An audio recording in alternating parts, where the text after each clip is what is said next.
આપણે આજથી સ્વામી રામસુખદાસજીના હૃદયના ઉદ્ગાર ચાલુ કરવાના છે.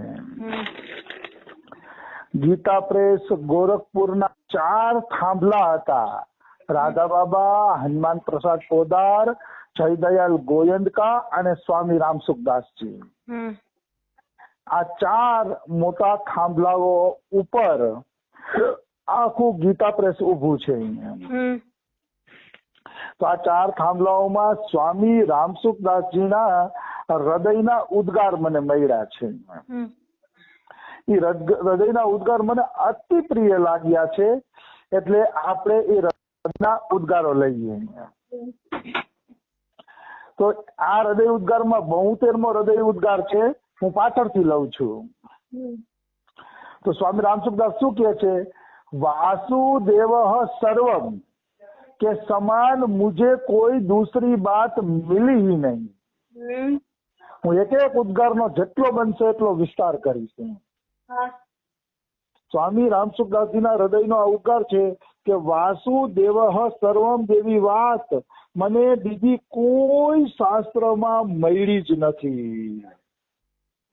મોટામાં મોટી વાત છે વાસુદેવ સર્વમ, મતલબ બધાયમાં ભગવાન શ્રી કૃષ્ણનો નિવાસ છે.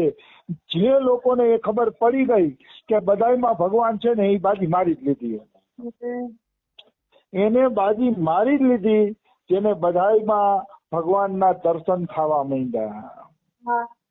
કારણ કે આનાથી મોટી વાત, આનાથી મોટો સિદ્ધાંત સંસારમાં બીજો એકેય હોય જ ન શકી. કોઈ એમ કેતા હોય છે કે મારો રામ મોટો ને, કોઈ કે કૃષ્ણ મોટો ને, કોઈ કે નિત્ય વિહાર મોટો ને, કોઈ કે આ મોટો ને, કોઈ કે બ્રહ્મ મોટું ને, કોઈ કે જ્ઞાન માર્ગથી બ્રહ્મ પ્રાપ્તિ થાય એ મોટી ને, બધાયમાં કાવા દાવા છે.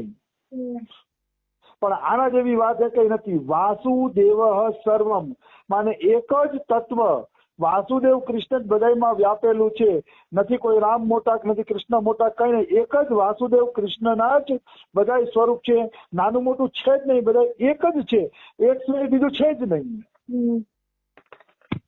બીજું છે જ નહીં. એટલે વાસુદેવ સર્વમ સૌથી મોટું. જો વાસુદેવ સર્વમ આ સિદ્ધાંત સમજાઈ જાય ને તો મોટા ભાગના ઝઘડા સમાપ્ત થઈ જાય. મોટા ભાગના ઝઘડા સમાપ્ત થઈ જાય, એમાં કોઈ શંકા નથી. કારણ કે વાસુદેવ સર્વમ કૃષ્ણ કહે છે હું જ બધાય રૂપમાં લીલા કરું છું. પછી રૂપ ભલે રામનું હોય કે કૃષ્ણનું હોય કે મહાદેવનું હોય, રૂપ વેશ અલગ અલગ હોઈ શકે, પણ છે બધાયના રૂપમાં વાસુદેવ. વાસુદેવ સિવાય બીજું કોઈ નથી. એટલે હંમેશા ધ્યાન રાખવું, જયારે વિવાદનો પ્રશ્ન આવે ત્યારે એક જ વાત જોવી કે મારો કૃષ્ણ જ આ રૂપમાં લીલા કરી રહ્યો છે, મારો વાસુદેવ જ આ રૂપમાં લીલા કરી રહ્યો છે, એવો ભાવ કોઈથી જાવો જોઈએ નહીં. કારણ કે આનાથી મોટો સિદ્ધાંત જ નથી. જે આ સિદ્ધાંતને ભૂલી ગયા ની ખાવા દાવામાં પડી ગયા. એટલે હું વિસ્તાર એટલે કરીશ કારણ કે મને આ ઉદ્ગારો બહુ ગમે છે. આ ઉદ્ગારો ગાગરમાં સાગર જેવા છે. વિસ્તાર કરીએ તો સાગર જેટલો વિસ્તાર થાય આનો. મારી તો એટલી પહોંચ નથી, પણ જ્યાં સુધી મને સમજાય ત્યાં સુધી કહું. તો વાસુદેવ સર્વમ બધાયમાં એકમાત્ર વાસુદેવ. હા, કોઈ એમ કે તમારે વાસુદેવ ને રામને જોવા છે તો ભલે રામને જુએ, પણ સિદ્ધાંત એક જ રહેશે. મહાદેવનો ભક્ત બધાયમાં મહાદેવ જ જોવે, પછી એને કાનુડો જોવાની જરૂર નથી. અને રામનો ભક્ત બધાયમાં રામ જ જુએ, પછી ભલે કાનુડાને બધાયમાં ન જુએ. પણ મતલબ જેને તમે ઈષ્ટ માન્યા હોય ને એને જ એકને જુઓ એટલે વિવાદ સમાપ્ત થઈ જાય. એક જ તત્વને જુઓ. જ્ઞાની એમ જ જુએ કે બધાયમાં મારો બ્રહ્મ જ રહેલો છે, ભલે બ્રહ્મને જુએ, પણ બ્રહ્મને જોઈને વ્યવહાર તો કરે. જ્ઞાની લોકો બ્રહ્મને જોતા હોય, બધા વાદ વિવાદ કરતા હોય, આ ઊંચું ને આ નીચું ને અમારું ઊંચું ને, તો હજી બ્રહ્મને જોતા જ નથી ખરેખર. વાસ્તવમાં બધાયમાં બ્રહ્મ રહેલો છે, તો વાદ વિવાદ છે ને. જ્ઞાની લોકો છે ને એ અવતારવાદમાં માનતા નથી. કૃષ્ણ અને રામ ને આપણે અવતાર કહીએ ને, અવતારવાદમાં જ્ઞાની લોકો માનતા નથી. તો એની ભૂલ છે જ્ઞાની લોકોની. જો બધાયમાં બ્રહ્મ છે તો કૃષ્ણમાં બ્રહ્મ છે, રામમાં બ્રહ્મ છે, એમ માનીને પણ એને રામ કૃષ્ણનો આદર કરવો જોઈએ. નથી કરતા તો એ ભ્રમણામાં છે. હું છાતી ઠોકીને કહું છું. જ્ઞાની લોકો ભ્રમણામાં છે. કારણ કે એને બધામાં બ્રહ્મ જોવાનો છે. એ એમ ન કહી શકે કે રામ અને કૃષ્ણ ભગવાન ભલે ન માને પણ બ્રહ્મ બધામાં છે તો એમાં બ્રહ્મ હતો એને એનો બ્રહ્મ તો એમાં જોવો પડે ને. નથી જોતા તો એ ખોટા છે. હું છાતી ઠોકીને કહું છું, કોઈનો વિરોધ હોય તો મને પરવા નથી. કારણ કે મારા ગીતા પ્રેસના મહાપુરુષ જે કહી ગયા એની આગળ કોઈ વાત કરે, ખોટા સિદ્ધાંતની વાત કરે તો હું કદાપી માનવા તૈયાર નથી. ગીતા પ્રેસ ઉપર એ કઈની વાત ના હોવી જોઈએ. તો વાસુદેવ સર્વમ સમાન रामसुखदास के कोई મને બીજી વાત મળી જ નથી. इसमें सभी दर्शनों का सभी शास्त्रों का अंत हो गया. मतलब જેટલા દર્શન એટલે જેટલા વિચારકો છે એના વિચાર બધા શાસ્ત્રોનો અંત છેલ્લે એમાં છે કે વાસુદેવ સર્વમ. બધાની અંદર વાસુદેવ જ રહેલા છે. આ શબ્દની અંદર બધું સમાઈ ગયું. હવે આપણે સિદ્ધાંત નંબર 71 हृदय उद्गार नंबर 71 लगिए. गीता रामायण और भागवत में मुझे बहुत विलक्षणता प्रतीत होती है. इन ग्रंथों में पग पग पर विलक्षणता है. मन होता है कि इनको सुनता ही रहूं, तृप्ति ही नहीं होती. आ रामसुखदास जी नो हृदय उद्गार છે. અને આ હૃદય ઉદ્ગારમાં એને એમ કીધું કે ગીતા રામાયણ ને ભાગવત છે એમાં મને પગલે પગલે વિલક્ષણતા પ્રતીત થઈ. વિલક્ષણતા એટલે નવીનતા. મતલબ જ્યારે વાંચીએ ત્યારે નવા, જ્યારે વાંચે ત્યારે અહીં નવા થાય, નવીન સ્ફુરણા, નવા ભાવ. રામસુખદાસજી કે આ ત્રણેય ગ્રંથ મને કાયમી નવા લાગ્યા છે. અને રામસુખદાસજીની આ વાતને હું છાતી ઠોકીને સત્ય માનું છું. કારણ કે હું ગીતા ભાગવત રામાયણ વાંચું છું. દરેક એના જેટલા ભાવ પ્રગટ નથી થતા પણ દરેક વખતે વાંચીએ એટલે કઈક નવીન રસ તો મળે જ છે. એટલે ગીતા, ભાગવત અને રામાયણ આ ત્રણ ગ્રંથ એટલા નવીન છે કે ત્રણ ગ્રંથ આખી જિંદગી તમારે અધ્યયન કરો તો પર્યાપ્ત છે. આખી જિંદગી અધ્યયન કરો તમને કઈક ને કઈક નવીનતા એમાં મળી રાખશે. અને આ ગ્રંથોમાં પગલે પગલે વિલક્ષણતા છે. વિલક્ષણતા એટલે નવીનતા છે. શું હોય ભાઈ પગલે પગલે નવીનતા એટલે બતાવો કે ભાઈ પગલે પગલે નવીનતા શું છે. તો કે એમાં પગલે પગલે નવીનતા એ માટે છે કે એના શબ્દોમાં નવા ભાવ પ્રગટ થાય છે. દાખલા તરીકે રામાયણમાં સુંદરકાંડમાં હનુમાનજી સીતાજીને ગોતવા જાય છે. તો સીતાજીને ગોતવા જાય છે ને તો એમાં એક ચોપાઈ આવે છે, હોય હિ કાજ મોહી હરસ વિશેષી. તો આ ચોપાઈને જયારે હું બોલું ત્યારે નવા ભાવ પ્રગટ થાય. હોય હિ કાજ મોહી હરસ વિશેષી. હનુમાનજી એમ કહે છે કે કામ અવશ્ય સફળ થશે, હું સીતાજીને જોઈને અવશ્ય આવીશ, મારા હૃદયમાં હરસ પ્રગટ થાય છે. તો આનો તો જેટલો વિસ્તાર કરો આ તો વિલક્ષણ ચોપાઈ છે.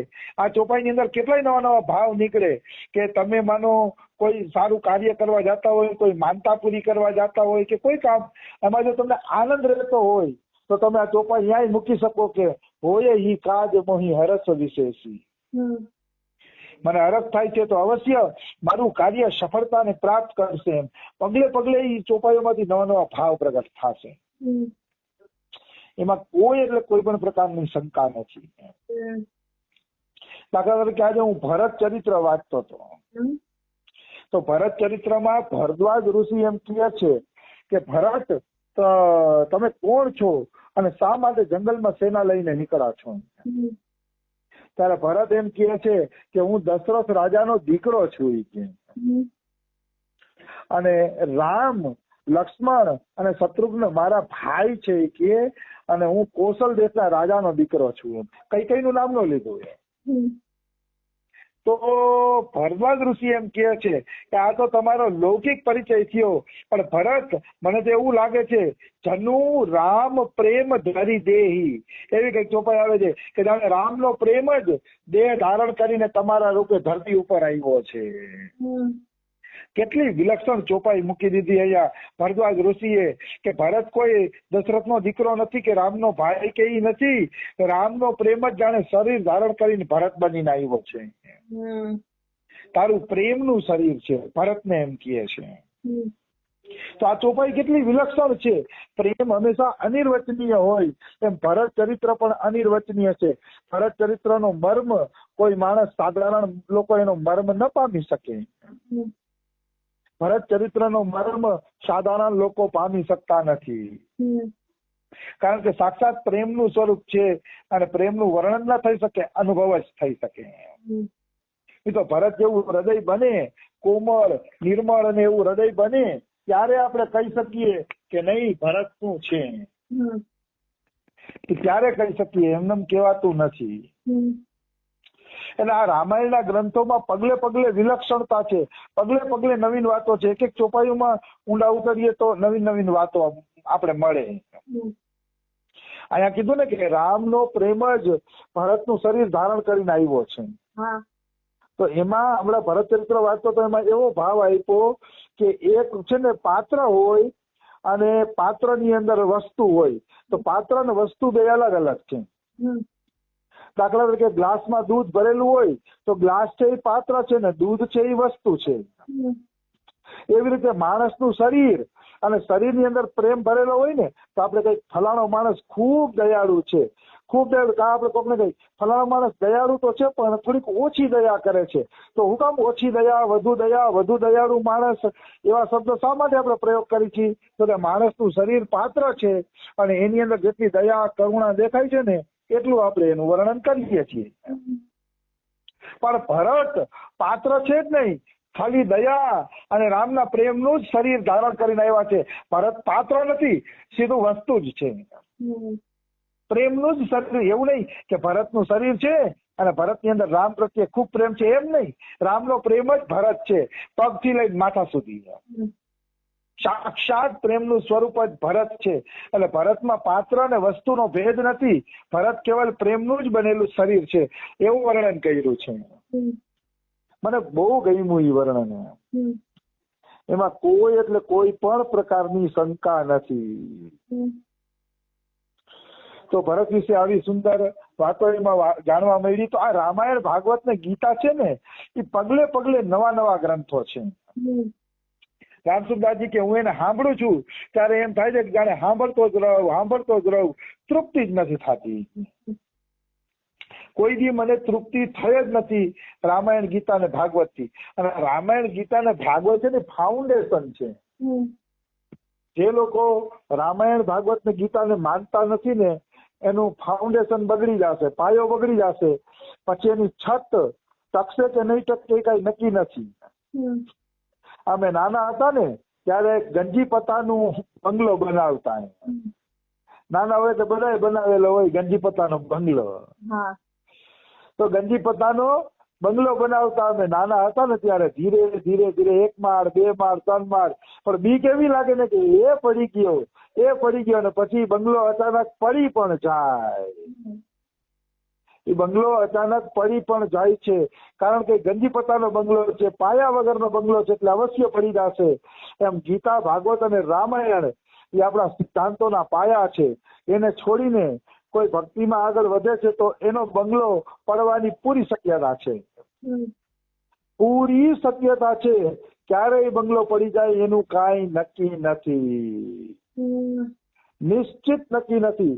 એટલે મનુષ્ય હંમેશા